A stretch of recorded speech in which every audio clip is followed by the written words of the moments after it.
Brandon, we've talked Paradise before. I know you are a big fan of the show. You have been dialed in to the latest season. I assume you finished season 2? I did, yes. Well, someone had mentioned to me who was a Paradise watcher, enjoyed season 1, and said, I hated season 2. It's not me, by the way. I hated season 2. This was terrible. Agree or disagree? Wow. Big disagree. I don't know how anybody who watched season 1 and liked season 1 could watch season 2 and not like it. I thought it was great. I do think it was a lot different than season 1. You know, season 1 was so much in a specific place about a specific thing. And season 2, they kind of go outside of that place, and you do meet some new characters and spend some time with some new characters. And it's not so much about this one specific thing anymore. But I think that they expanded the world of Paradise that it lives in and brought in some great new characters and some great new twists. I loved it. I thought, like, I'm not going to say it was a 10 out of 10, but it was pretty close to me. I thought it was that good.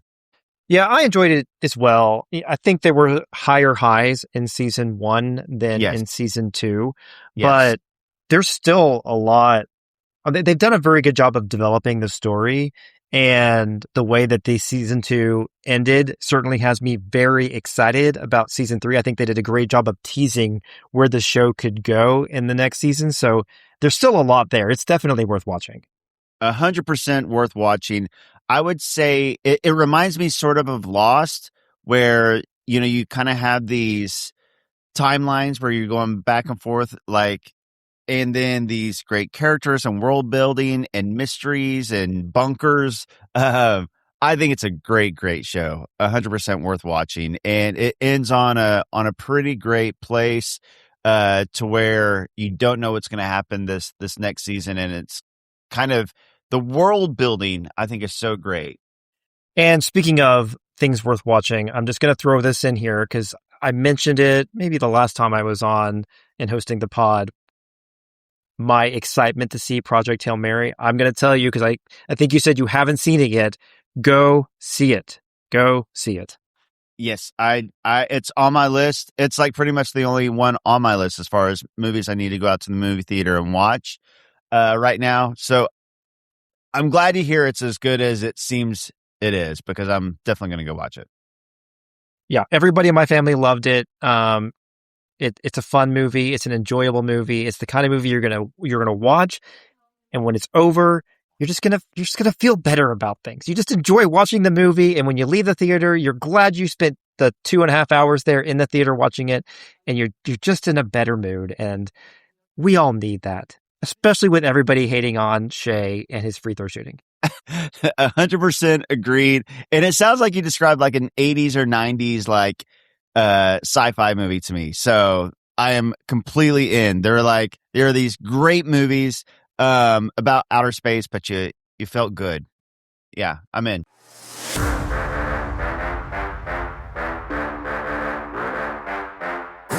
Welcome back to the Daily Thunder podcast. I'm John Napier, publisher of Daily Thunder, and I'll be your host today. Alongside me is Daily Thunder beat writer Brandon Rahbar. Brandon, how are you on this day after April Fool's Day? I'm doing great. I am very much looking forward to Thunder versus Lakers tonight at the Paycom Center. I think this is maybe the biggest game of the season for the Thunder because of what it means for the number 1 overall seed and what it means particularly for the MVP race. I am all in on this game tonight. I'm pretty excited. Yeah, and with 6 games remaining in the season, the razor edge between the Thunder and the Spurs for that number 1 seed, every game matters. And the Thunder do have a gauntlet with 2 games against the Lakers to close out, another one against Denver, still have the Clippers and the Suns. They do play Utah, so we'll mark that one as a dub, but it's a tough stretch for the Thunder to close out this year.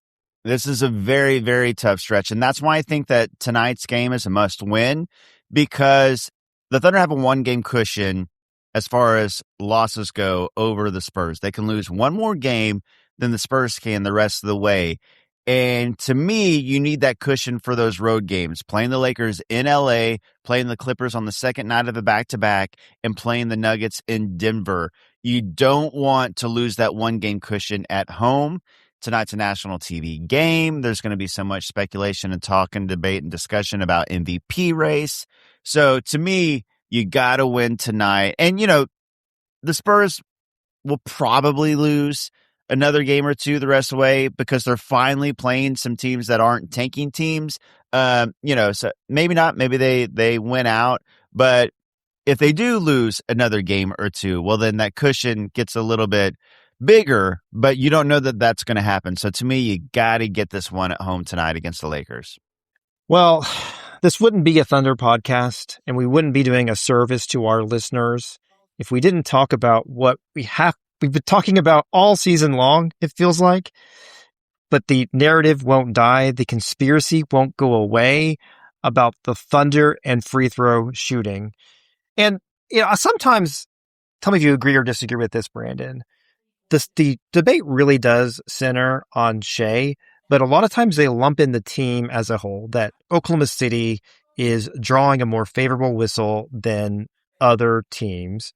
But the stats on that aren't true at all. The free throw rate for the Thunder as a team is middle of the pack. The number of attempts per game for the Thunder, middle of the pack. The Thunder do get more points off of free throws than some other teams because they make more free throws than other teams. They're one of the best free throw shooting teams in the league. But do you think there's just bleed over that people just want to hate on the Thunder, and so free throw shooting is really the only thing they can reasonably attack, and they're attacking the team on that as a whole? Yeah, that's exactly what it is. When a team becomes really good and becomes a champion, there are 29 other fan bases out there that don't like that team because that team is beating up on their team. And, every fan base wants to win a championship every year. And right now, the Thunder are perceived as this biggest threat to 29 other fan bases. And this is a likable team. They're good dudes. They're great teammates to each other. Like there's nothing outside of like basketball. There's nothing controversial or anything like that. So you're going to find something to hate on if you're another fan base. And, there's a team winning a championship and perceived as a potential dynasty. And for this Thunder team, the thing that everybody's latched onto is this false free throw narrative. And unfortunately, when games like that Pistons game happen where Shai actually does get a lot of free throws, well, then it completely blows up. And it's perceived that this happens all the time, which is not true, obviously. We know, and most Thunder fans know, if you look at the actual stats, like as far as like Shai's usage, Shai's drives to the rim against his free throw rate, and then you look at like Luka, you look at Deni Avdija, and you look at Giannis, and you look at Joel Embiid, and you look at past MVP winners, you look at past players who've averaged 30 points or more a game. Shai is not any sort of outlier whatsoever. A lot of these guys shoot a lot more free throws than he does. As far as the team as a whole, I see this narrative going around that, the Thunder are allowed to just basically physically assault players on defense, but then they get every single whistle on offense, which again is not true. Yes, they do make a lot of free throws because they hit them at a high rate when they take them, even if they're middle of the pack as far as attempts. It's because Shai takes the majority of them, and he's a 90% free throw shooter. Chet is up there, and he's like an 80% free throw shooter. So the guys that are actually taking free throws are good at making them. And they are called for a lot of fouls on the defensive end. It's a false narrative, but like I said, you're going to get haters from 29 other fan bases, and this is the one thing. And especially with social media age, narratives, unfortunately, once they're out there, people just want to believe them, and they will continue to kind of snowball. One time per game, there might be like a soft foul on Shai, and it's going to be the clip that goes viral, not the 10 times he was hacked or, really, really hit like on the arm or whatever. It's going to be like a slow-mo edited version, out of context. where it was a soft call, and that's what goes viral and gets a million views. A lot of times, if you look at the full context of that clip or take a steal, you'll see that he was hit on the arm or whatever it is. These are mostly fouls. Yeah, and we'll dial into Shai specifically and where he kind of sits among other players with free throw rate, he has drives, all the things that you were kind of running through here. But just you are the kind of person who is, I would say, terminally online when it comes to NBA Twitter and kind of the discourse and dialogue around the Thunder and the league. And what people continually say, especially I'll get on like Reddit after a game, in particular these national TV games, and there's an overwhelming narrative that the Thunder are awful to watch. You know, comments like, I don't know how you can be a fan of the Thunder and have to watch 82 games of this. It is terrible basketball. But I never really hear a reason why. What is so upsetting about watching the Thunder? What is the way that the Thunder play basketball that is so markedly different than other teams that makes it excruciating to watch? Have you been able to pinpoint the actual reason that people don't like it other than they think there are a lot of free throws? It's really just the free throw narrative. And if there was a second one, it would be everybody thinks that Lou Dort is out to hurt the other team every single game. And of course, we know that those are both false narratives. You know, Lou Dort plays physically. That's his style. He throws his body around.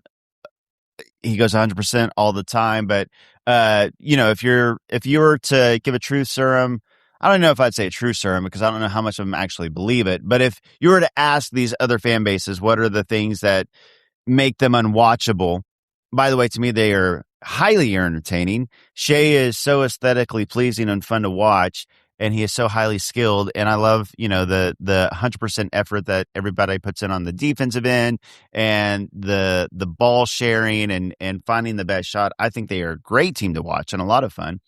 But I think it's the free throws, and Lou Dort is apparently, you know, the next coming of Draymond Green and Bill Laimbeer combined. I guess that's true.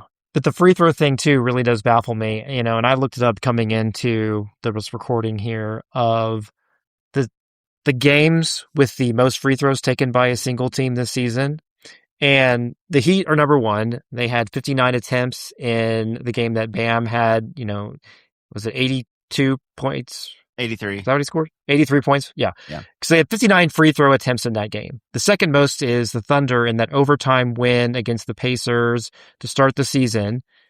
If you scroll down the list, I have to pay money to StatMuse to look at the next time the Thunder appear on this list. Right. Right. Yes. And that's a great... you need to send me that list. I might tweet that out because that Thunder game, that was a double overtime game, by the way. And Benedict Mathurin, I think he shot 20 free throws or something like that himself. Like the refs were whistle happy that game. Everybody was shooting free throws at a high rate that game. It wasn't just the Thunder. It wasn't just Shai. It was a double overtime game with a ton of whistles. So that was a fluky outlier anyways. Yeah, and this stood out to me. The Jazz have two of the top 8 games this season with the most free throw attempts by a team. They had 49. They had 49 against Portland, and then they had 47 against the Lakers. The Lakers were number 10 and 11 on the list with 46-45. They appear multiple times in this list of the top 25. The Least Heat surprising. appear multiple times on this list. You know, of course, and the Jazz appear multiple times as well. So, yeah, it's just not borne by facts that it's an awful way to watch basketball because all you're seeing is free throw attempts when in fact, again, the games that involve the Thunder don't have that many free throws compared to the rest of the league. It's unfortunate that we are watching a player in SGA and a team in the Thunder that are so good and so entertaining and, you know, kind of done all the right things organizationally as far as the way that they've built the team. This is a team, by the way, where your superstar does not complain to the refs. He does not whine to the refs. The team as a whole does not complain or whine to the refs. Like it's a shock when anybody on the Thunder, player or head coach, gets a technical foul. Like they play the game the right way and they play hard. And unfortunately, other fan bases have latched on to this narrative that they're a terrible watch, or, you know, they're unethical, or fill in the blank adjective that's negative about this Thunder team, because this is an all-time great talent in Shai, and a team that has played like an all-time great team for the past few seasons in the Thunder. And I believe they should be celebrated.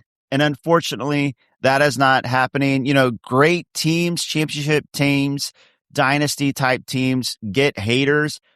Unfortunately, the Thunder got haters a lot quicker than, you know, a lot of teams. You like the Alabama football team, the Patriots football team, you know, the Yankees and baseball. Like, those haters have kind of built up through the years, or they built up as they stack championships. I don't know if it's social media or if it's just NBA discourse as a whole, or where we're at in 2026, but the Thunder got a lot of haters really, really quickly.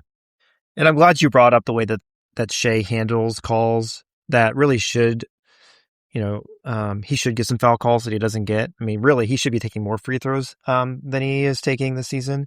And yeah, you'll see him kind of raise his hands and wonder where the call is, but he's immediately up and going down the court to play defense. How many times has Luka been upset about a call and is on the other end of the court arguing with the refs while his team is supposed to be playing defense on the other side? Every play. Pretty much every play. Watch it tonight. I'm telling you, watch the difference in Shai and Luka tonight, and how they handle like the refs and calls and perceived, you know, they should have got a call, and how they handle it. Also, you know, Shai gets the majority of his through drives. Sure, some on like the mid-range jumpers. Luka takes a significantly higher amount of 3-point shots. Shai drives to the rim a lot more, and yet Luka is still leading in free throw attempts, and Luka is still leading in complaints to the refs. Yes, the Luka complaint to the ref. I mean, that's a meme in and of itself. And now that you've pointed it out, that's what I'm going to pay extra special attention to in tonight's game. But to me, Shai not complaining to the refs, getting up, going the other end and playing defense, not letting the last play dictate his next play, that is ethical basketball. Yes, completely agreed. Shai does play ethical basketball. No matter what, you know, the discourse narratives online will tell you, Shai plays ethical basketball. He plays the right way, and he is not whatsoever a free throw merchant when you compare his volume of scoring, his amount of drives, when you compare those historically to players who score, 25 or more a game, and he's scoring 32 a game. And when you compare him to past MVP winners, he is not at all whatsoever any sort of free throw merchant. And by the way, the Hoop Collective podcast with Brian Windhorst, Tim McMahon, and Tim Bontemps, who, they get a few, I think they get a few less listeners than we do every week, but you should check them out. Help out their podcast. They talked about the Shai free throw discourse this week, and the conclusion was these are fouls. You can watch, you watch the replays, and Shai is getting fouled no matter what opposing coaches or players or fan bases say. These are fouls. Mm-hmm. Well, and let's look at the stats just a little bit, because again, a lot of the discourse is centering on Shai. He is second in the league in the most free throw attempts per game, behind Luka Doncic. There was a period of time where he wasn't getting any calls. It's kind of come around full circle, and he's starting to get the calls that he deserves. But you raise the point. I mean, he attacks the paint at a high rate. He also has a dangerous mid-range shot, which I think puts a lot of pressure on the defense. And I think that's something that's ignored in the analysis of why he's fouled so often. It's not necessarily because he's baiting players. It's that you have to defend Shai all the way out to the three-point line. You have to defend him in the mid-range, but he will beat you off the dribble with his moves in an instant. And so the defense is always having to crowd Shai. He's always drawing so much attention, no matter where he is on the court. And when you have a defender in your grill like that all the time, they are going to foul you. You can't play defense and avoid some of those calls if you've got a high usage player who's going to put up shots, who's going to attack the basket, and who you can't give up any open shots to. I think that is the main difference between Shai and some of these other players, is that he is such a threat at every level, and he is so hard to defend. You just can't defend him without fouling him. Yeah, that's exactly right. And he's unpredictable. He's got a herky-jerky style, a stop-and-go style. He stops on a dime. When you're unpredictable like that, the defender will be in compromising positions because, and they're going to get handsy. They're trying to slow him down. They're kind of trying to body check him. There's a reason why all the greatest players in NBA history took a lot of free throws, because they're hard to guard. The guys that are hardest to guard are going to shoot the most free throws. One, because they're great scorers and they're taking more shots than everybody else because they're great, but also because the defenders are having a harder time, this is shocking, defending the guys who are great at scoring. Like, it was very difficult to guard Michael Jordan. So he went to the free throw line a lot. And you can even look at it like in pickup basketball. The dudes out there that you play in pickup basketball that are harder, like the best dudes in pickup basketball, they get fouled the most. The guys who, aren't great scorers, that are more predictable, you can kind of stay in front of them. They're not getting fouled that often because they're not that hard to defend. It's from the pickup level to the NBA, the best scorers on the court, the most talented guys or ladies are going to get fouled the most because they're the best at what they're doing, and you can't stop them. And that's what Shai is. Well, unfortunately for Shai and this narrative, the NBA at large, maybe NBA fans, I'll say, they really do want an MVP race. And so there has been this desire to elevate Wemby in the MVP race. I think a few weeks ago, we thought Shai had this virtually locked up, but now that's started to get called into question, especially because the Spurs keep winning. I think they're 26-2 over the last 28 games. I mean, just an unbelievable record. Wemby has put up 40 plus points in 2 straight games. I mean, he's playing at a really, really high level. And Wemby doesn't take as many free throws as Shai. Do you think that the narrative around Wemby is aided by the fact that he doesn't take as many free throws? I think there's a few things at play here. I think that, the free throw thing is a small part of it. I think that the Spurs, although they are like an upcoming monster of a team, and they're going to be favored to, make it to the Western Conference Finals, to go off against the Thunder for years to come, I think they will get haters soon enough, and Wemby will get haters. But right now, they haven't won anything. And so, they haven't beat any other fan bases in the playoffs. Wemby hasn't, beaten any other fan bases' favorite players in the playoffs. And so right now, they don't have the haters. Like, think back to the Thunder. The Thunder didn't have haters before they won it all. Think back to, I would say even, 2 years ago when they won 57 games and finished atop the Western Conference. Shai was the same player in a lot of ways than he is now. This was the same team in a lot of ways than it was then, but they didn't have the haters. It's once they won the championship and started beating other fan bases' favorite teams in the playoffs that they got the haters. So I think that will change. Just like every great player and every great team, like I spoke about earlier, he gets haters. The Spurs will get haters. It's coming. It's coming. It's just not there yet. One of the things you mentioned was comparing Shai's free throw attempts and rate to past MVP winners. And, you look at the list of, say, the last 20 MVP winners. Shai's MVP winning season last year, I think, was number 10 on the list. At his current rate of free throws, he would slot in, I think, what's his free throw rate this season? He's averaging 9.4 attempts per game. And so that would rank 8th or 9th highest in the last 20 years. So among prior MVP winners, to your point, Shai is not taking free throws at a higher rate than any of these other winners. And in fact, he's kind of middle of the pack. Yes. Yes. And he's middle of the pack in, this modern era where scoring is up a little bit and with all the talk, it's just funny with all the talk. You look at the past 2 decades, and we're talking about like this includes a couple of years before the Thunder were even in existence, and he's middle of the pack. And none of those other guys, I mean, Harden, some of those years obviously got some hate, but Harden was like a whole different animal. Like he is a whole different category, like the way that he, manipulated the rules and foul baited. I think that probably 30 fan bases, maybe 29, because maybe Rockets fans wouldn't agree, although I think a large part of them would agree that Harden was just a totally different thing. Joel Embiid is up there.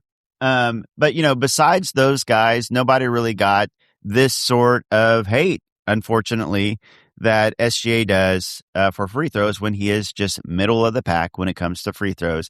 And I'm sure if you looked at the numbers, Shai drives to the rim a lot more than these guys, and his style of play is a lot more, unpredictable and harder to stop than a lot of these guys. So yeah, it's an unfortunate thing that I don't see, going away. And so Thunder fans know the facts. And I think that it's just going to have to be a thing that, some people say just embrace it. I don't know if I'd embrace it, but just going to have to get used to it. The fact is, Shai is an all-time talent. And it's not because of free throws. It's because of his all-time talent. Well, I'm going to go back to Wemby now because it is probably down to Wemby versus Shai for MVP.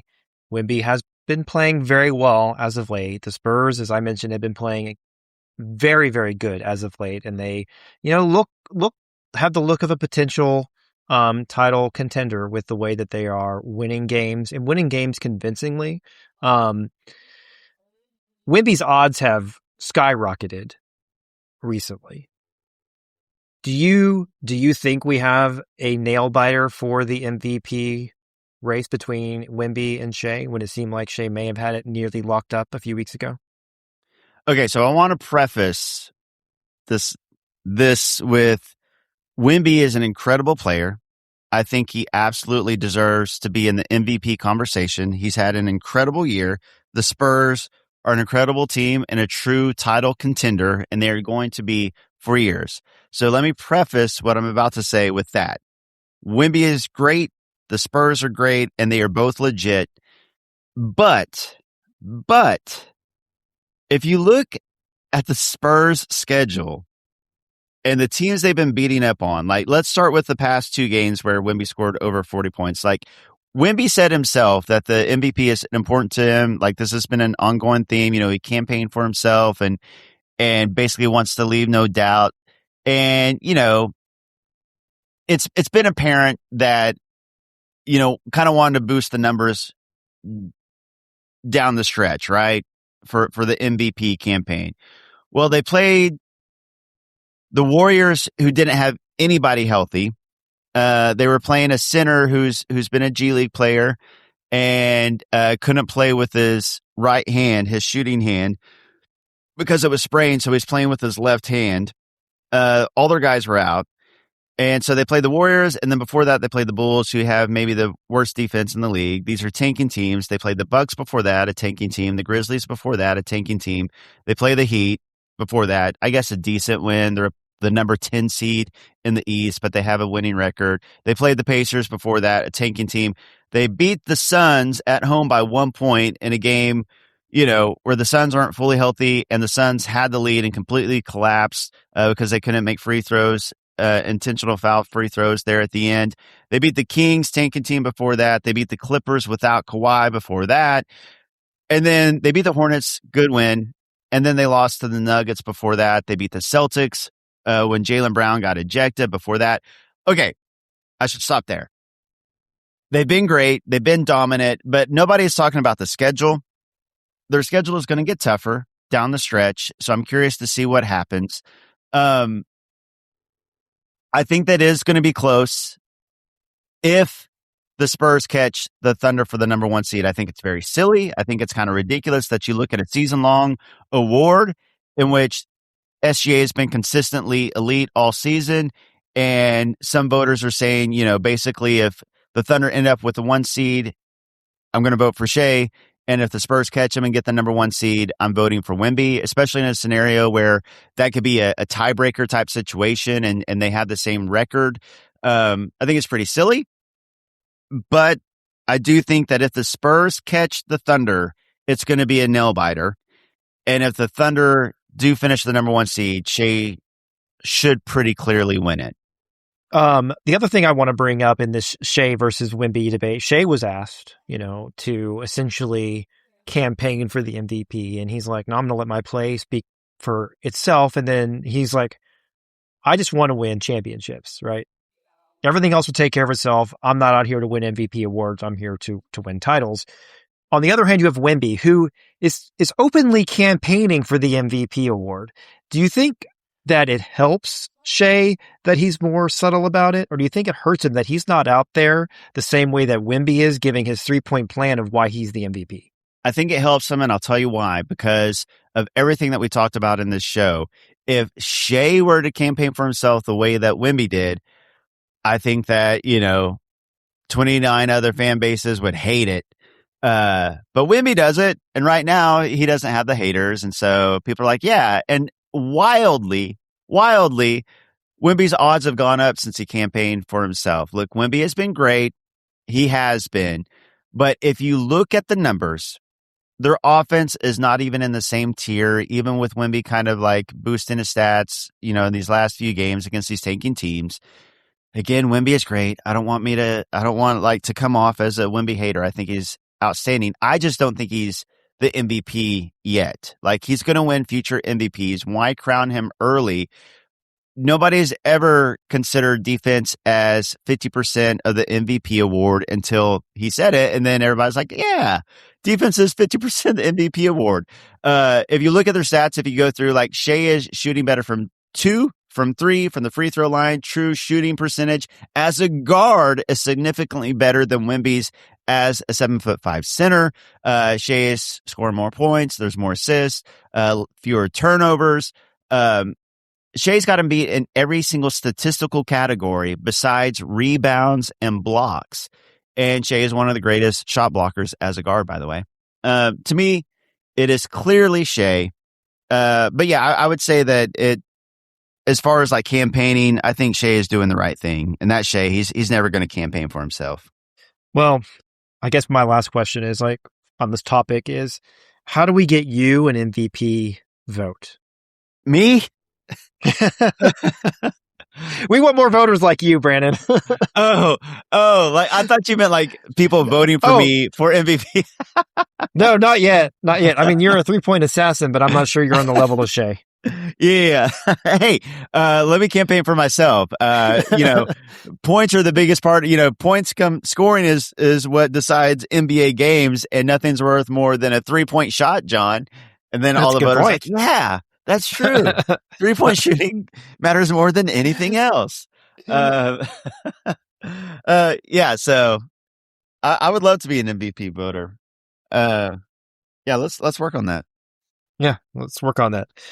So the next topic I have, you alluded to it, and that is does Shai and the Thunder need to get the number one seed for him to lock up the MVP? I think that is pretty clearly an important thing for the team to accomplish, to secure Shai back-to-back MVP wins. And if the Thunder don't get the number one seed, the odds start to improve for Wemby, but maybe from a larger perspective.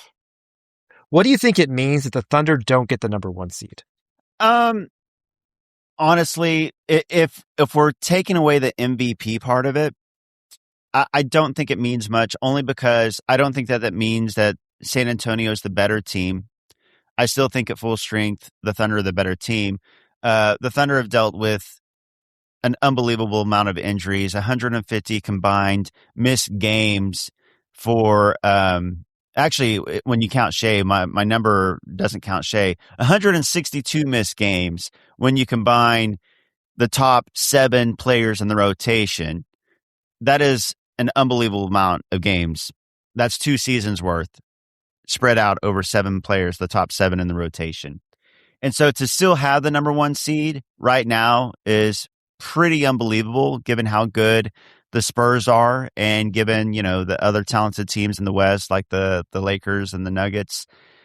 So this is what I would say. I would say that the Thunder's stretch over these next 6 games is a lot tougher than the Spurs stretch, and it has been that way since the All-Star break. When you look at the 2 schedules, that's another thing. Side note, with this MVP race, like everybody's like talking about the Spurs record. The Thunder's record has been incredible since the All-Star break, and they've been doing it against like playoff teams and contenders, and Shai has all these game winners and this incredible clutch play down the stretch. But it hasn't been as loud for some reason as the Spurs dominance against, a much, much softer schedule. Okay, I'll end that side note. I don't think it means much just because the Thunder have a tougher schedule over these next 6 games than the Spurs do. So I don't think there's any big sweeping statements. And honestly, you can make the argument that the number 2 seed could end up being the easier road in the playoffs to get to the Western Conference Finals than the number 1 seed is. For me, it's really just getting home court advantage throughout the playoffs, a potential Game 7 in Oklahoma City versus in San Antonio, and the MVP race. If it wasn't for those 2 things, I don't think it would be that big a deal getting the 1 or 2 seed. Yeah, and I agree when you look at the way that the standings are breaking down and who the Thunder or the Spurs might play in the second round, and making an argument that being the 2 seed for the Thunder might actually be a good thing. Now we're going to play the Lakers tonight, and so we're going to see how the Thunder match up against the Lakers. But, maybe if the Lakers are that second round game, maybe that's better for the Thunder, and have the Spurs and the Nuggets have to fight it out in the second round, and then the Thunder will just face the winner of that one. Of course, the downside is you lose home court in the Western Conference Finals should the Spurs advance past the Nuggets. Right. And that's like the balancing act. And I think that the Thunder are gonna go for the 1 seed. They want the 1 seed, and they'll just let the chips fall where they may. But if you look at the road, like that, the 2 seed versus the 1 seed faces, I mean, as great as the Lakers can be with that offense, with Luka humming and LeBron and Austin Reeves, and they've been playing so great lately, I think that most people would agree that a full strength Denver Nuggets is still the tougher road to get to the Western Conference Finals. So I will say this, it would be a consolation prize. You want the 1 seed for the home court. You want the 1 seed for Shai to lock up MVP. But if it does become a situation where the Thunder end up in the number 2 seed, I guess the consolation prize would be, hey, it is an easier road to get to the Western Conference Finals than going through the Nuggets. And like you said, you only have to play one of the Nuggets or Spurs as opposed to having to play both to get back to the NBA Finals, which is just a brutal road. Yeah, I agree. Well, for the last segment, I want to talk about something that is unrelated to the Thunder this season, but has had an impact on them in prior seasons, and that is some of these new anti-taking proposals that the league is working through. There was reporting that there were 3 new proposals that are being submitted to the NBA Board of Governors for consideration. The Thunder have been beneficiaries of higher picks. I'm not sure that they've always had the best lottery luck, but they've done okay, and they ended up getting the number 2 pick and picked up Chet Holmgren just a few years ago. But I wanted to get your thoughts on some of these new proposals and what it might mean for the Thunder if the Thunder ever had to come full circle. They've won 7 championships in a row. Shai is, retiring, all this, well out into the future, not any time in the near future, because this team is built for long-term success. But there are 3 proposals that have been thrown out there. One is an 18-team lottery, and then flat odds for the teams with the 10 worst records. Another option is a 22-team lottery, and that would be determined by the cumulative record of the lottery teams over a 2-year period. And there would be, I think, a floor for win totals. And the third option is an 18-team lottery with flat odds for the 5 worst teams. So not too dissimilar to what we currently have, but just an expanded lottery. What are your thoughts on these proposals? Honestly, I don't love them. I do think that something needs to change only from the standpoint of we're really seeing it this year where I'm not anti-tanking, but I do think that it is affecting the kind of competitive balance of the season for the playoff teams. Because look at the teams that are tanking since January. Like, they are just handing wins over. They are purposely losing. Like, when the Thunder were in the rebuild, when the players were out there, whoever was out there that night, they were actually trying to win.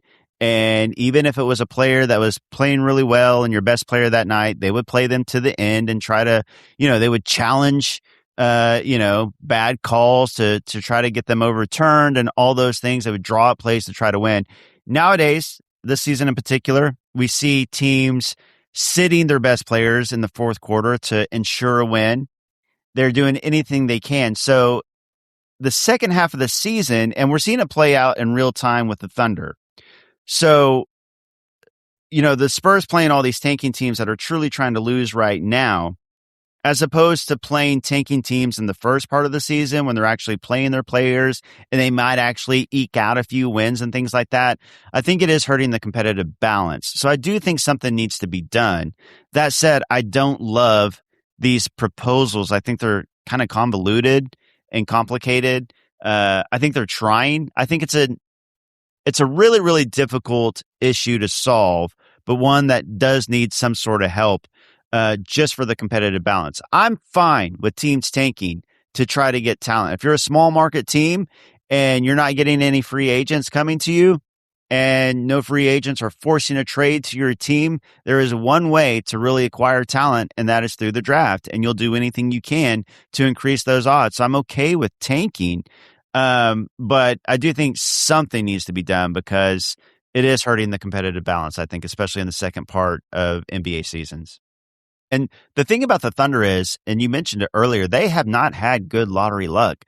Like, look back at that Josh Giddey draft. Like, the Thunder had a very good chance to get 2 top 5 picks, and they didn't get any top 5 picks. Like, they could have theoretically had the number 1 and number 5 pick in that draft, or at least a top 4 pick and the number 5 pick, and they didn't. And then you look at the Houston Rockets and the San Antonio Spurs, and the incredible lottery luck that each of those teams had, the Spurs getting the 1 pick, 4 pick, and 2 pick in 3 consecutive years, and the Rockets getting a top 4 pick in 4 consecutive years. Like, that is absurd lottery luck. The Thunder have acquired talent all throughout the draft, whether it be the second round with A.J. Mitchell and Aaron Wiggins and J. Will, whether it be the late lottery like J-Dub, and like Cason Wallace. Like, the Thunder have one player, Chet, that they got in the top 9 picks. Even Cason Wallace, the next highest pick that they've had at number 10 was a trade up. That was originally a number 12 pick,